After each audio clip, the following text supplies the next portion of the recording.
I'm going to begin by asking, I mean, I want to start with a word for the not quite imperfect women that make up this kind of incredible cast. Can you just talk to kind of working with this leading trio and what kind of powerhouses they are? Because it's obviously good material, but it needs that sparks to kind of be elevated, and they sort of definitely deliver on this For occasion. sure.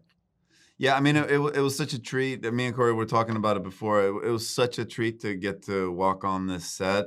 And, all these three, as you said, powerhouse ladies, they just taking care of the crew and the whole environment on set. They spent a lot of time and energy to creating this sort of warm playground for everyone.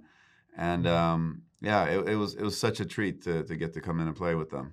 And sort of staying sort of loosely on the word imperfect. I mean, in your careers as kind of actors, perfection seems a kind of a standard, albeit an unfair one. But it's a career very much in the kind of public eye where you're always only as good as your last job, with such a kind of wealth of competition and criticism. Would you say a key thing in navigating your way around this industry is actually to embrace imperfection and the acknowledgement that it's not always possible to get it right? Absolutely. I mean, I think both of us, in terms of a lot of the characters we've played, I think we're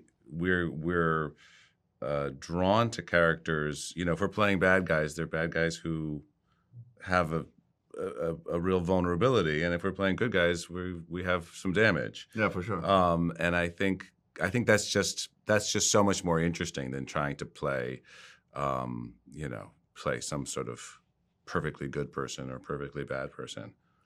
Yeah, I think when you're choosing characters, you definitely don't want to have a perfect person. And usually then I'm wondering, like, okay, is this person a sociopath? And then it becomes interesting because of that. But I find, like, both with people and it's the imperfections that are actually what makes it interesting. And that's what allows the audience to identify with them and to feel a connection. And the same with, like, actually, like, appearance, just like seeing someone that, and now when everyone's so, like, has so much work done and you have these, like, perfect faces in one way, but it just doesn't. To me, it's not beautiful, and it is actually the imperfections that makes a face or a person beautiful. I mean, Joel, your character, obviously, when he's coming to terms with obviously very tragic news in episode 1, he heads to the opera. And I wanted to know, in light of kind of bad news, not quite to this extent, I could mean even if you find out your boiler's broken, do you guys have a kind of outlet to take your mind off things? Are there any specific shows you like to put on or sports you like to watch when you've had a bad day? I think I like to sort of train. I have I train martial art called Brazilian jiu-jitsu. For me, that's like the perfect thing. It's if I have other problems in life, it's great to put yourself in a position when someone's trying to choke you unconscious, because then you definitely focus on that and trying to figure your way out of that situation. Yeah, I mean, I do it all. I meditate, I journal, I exercise. I mean, some of my best time is just I'm working through the Office, the American Office with my 10-year-old son, and that's been really nice, really comforting. Yeah, it's a key to all problems. But my final question, I mean, Joel, obviously right now on the telly there is a lot of your projects out. So we've got obviously Detective Hole just launching on Netflix, and of course this, and then For All Mankind later season coming soon, coming out now. For both of you, I'm interested to know, what's that moment like in your careers when you've had, I'm assuming you've both had those moments where it seems everything you've worked on over the last couple of years is all coming out at once. Is that quite an exciting time when that happens, or quite exhausting? What's it like when everything kind of culminates into one moment?